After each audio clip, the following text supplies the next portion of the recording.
Hello everybody and welcome back. And in case you want to know, yes, I still have my beautiful i4 and it's coming up for 2.5 years that I've had it now. I think it's time for a little bit of an update, and also for me to apologize for being so strange and haven't done a video in a while. And that's because, well, life has been lifing, and as a result of life be lifing, I've started a new company, and I've just basically been running on that. So if any of you who are watching my video are somebody who are running your own company, you will know what I'm talking about.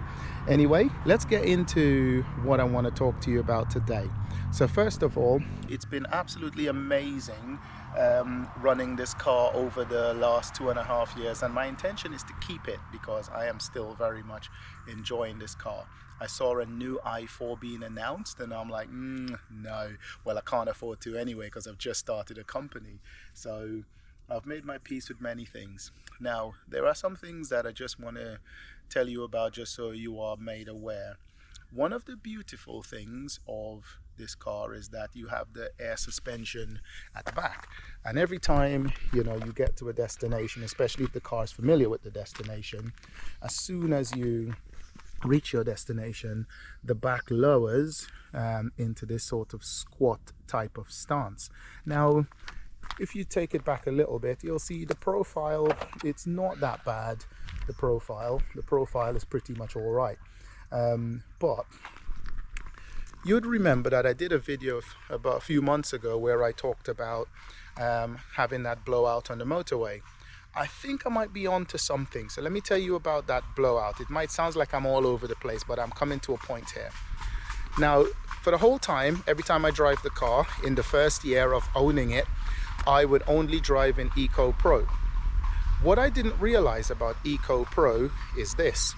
As soon as you hit EcoPro, and in sport mode as well, the car is favoring efficiency more than anything else.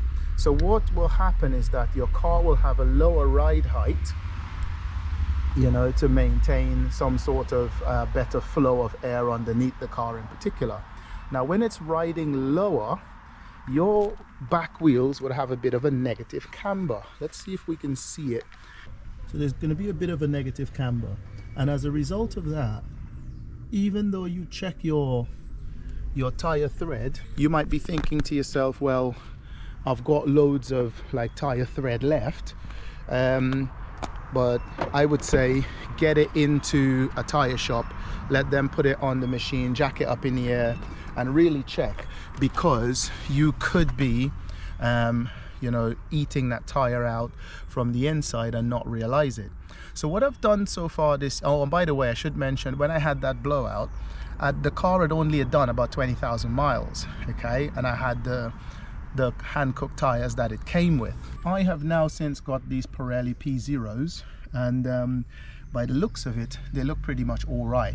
So I've done 15,000 miles so far. Now, what's the trick that I've been using? Well, I have realized, like I said, if you're driving an EcoPro, I think the car is running at a lower stance, and as a result of that, that negative camber is always on the wheel. If you know better and you can tell me, I'll be happy to hear from you. Just drop it in the comments below and let me know if you think I'm chatting nonsense, because I could be. But like I said, this is just a theory that I have. So I've been running purely on comfort mode now. So I'm not running the EcoPro, I'm just running on comfort mode. And what I've noticed is that in comfort mode, the car is riding at a slightly higher ride height because it's favoring comfort. So you get that smooth ride on the road, you got that nice squishy, spongy type ride. And when I go into EcoPro, it's a bit more solid, and that's what's fueling my thoughts on this matter. So I've been driving mainly comfort. Let's have a look, see if we can get the camera underneath the car and have a look and see what the tires look like. Now, I haven't seen this yet, so we're learning this together. Let's have a look. So I'm gonna have to go pretty low to have a look.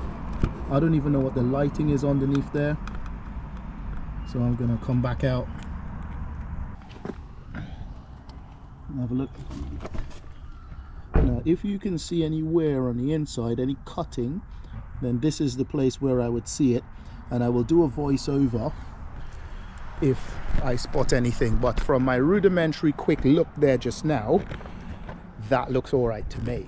Okay, so chances are, I would say, drive it in comfort mode, because you're gonna ride a little bit higher, but it means that the way the rubber touches the road is going to be a bit flatter, and you might just, you know, lengthen the life of those back tires. Today is the day after our budget here in the UK, where Rachel Reeves been on and she talked about all the stuff that's going to happen, but I knew this from before. I got a letter that now says that from next year electric cars are going to be paying road tax. All my research online says that it's going to be £190 that we're going to be paying, and then they have an expensive car road tax. I would say look out for that one, don't get caught with it.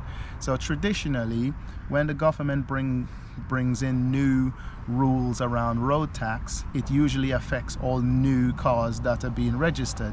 This particular one will affect cars that have been registered from before. So my car was registered in 2022. This is going to affect me, and my research tells me that it's going to be £190 from April 2025. So no longer will I have the nil letter coming in to say that I don't pay road tax. I will have to pay road tax. And you know what? Fair dues.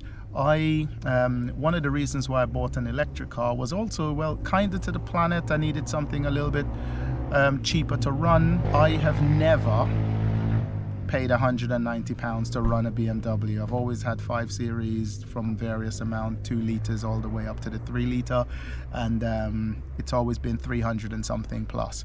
So having £190 as road tax, for me, that's pretty good. Squeaky windows. So many of you would have had this before. If you obviously the driver's side door is the one that's being used the most. So every time you come, especially coming in the car, or you just, you know, winding the window down, as the window rubs against this rubber, you get this squeaking noise. Let's get into the car and give you a chance to hear that from inside. Listen to this, right?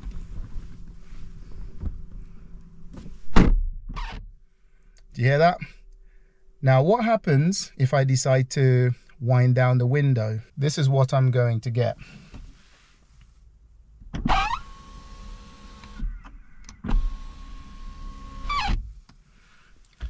You can't begin to understand how annoying that is. Like, extremely, it drives me to utter distraction. I will sort that problem out, but you'll have to wait to see how I do that one. But I have already tried cleaning it with like some washing up liquid and some warm water, and I had a respite for about a day, and then it was back to normal, and even worse because now I've made it clean, squeaky clean as it were. Okay, I am trundling down the motorway and the car is doing 70 miles an hour, well, as fast as the people are in front of me. So you can see them there in front of me going, and you can see there's a nice little tick there that says 70 miles an hour, right? That means that's because I have told the car, you choose the speed limit when the speed limit changes on the road. Now this is the 249. There is literally nothing in front of me to change the speed limit, but look what will happen here in just a second. You can see that it's telling me in 350 yards the speed limit is changing to 60. The speed limit is not changing to 60. So the car has made this decision on its own by itself that this is the new speed limit. And then I will get to the bottom of this little hill here, and then all of a sudden there's no sign up there that's going to tell me that there's a change in speed limit. You're going to see in a minute.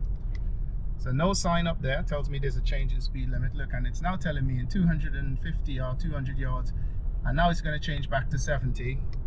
No sign for 70.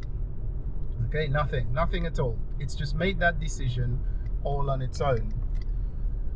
Why am I telling you about that? Something else to be aware of.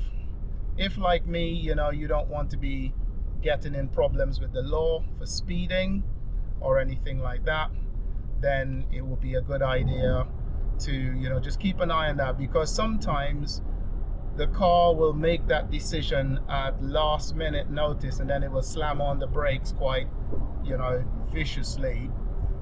And if you got people behind you, that can end up causing you a problem. So it's always a good idea, you know, keep your eye on those things. I'll probably turn that feature off. Now I like that feature on because it means that I never have to worry about speed limits. You know, I don't have to worry about that. The car will always drive at, well, I say always, most of the times drive at the correct speed limit if you have your cruise control on. And I use my cruise control most times, except for when I'm driving around town and stuff like that.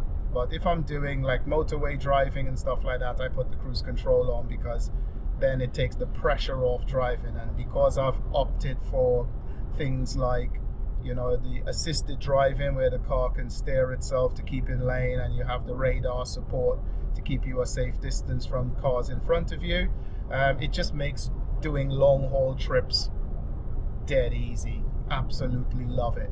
Another thing I want to tell you about is the communication between my front wheel and my back wheels. So what do I mean by that?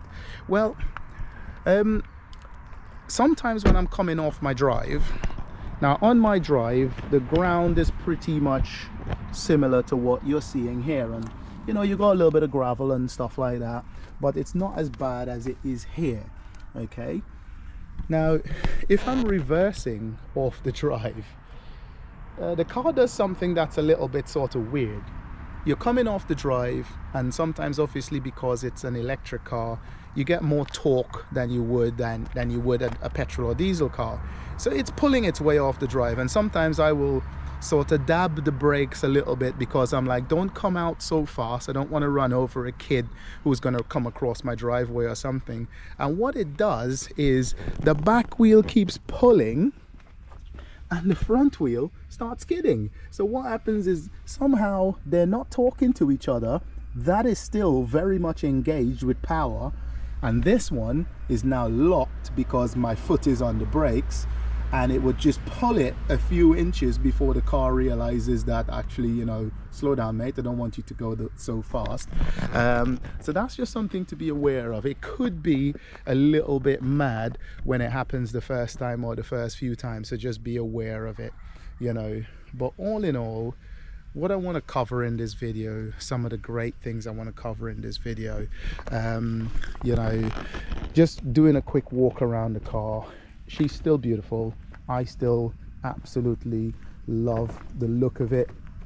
I've got some private plates done because I wanted to just, you know, just put my little stamp on it, my ownership. I think that the silhouette of this car is still amazing. It still drives beautifully, and I still get really good efficiency for a car that is 2.5 years old. So you'll see, first of all, you know, quite a lot of miles I've done, and she's still running a good trip for me. So now we're in autumn,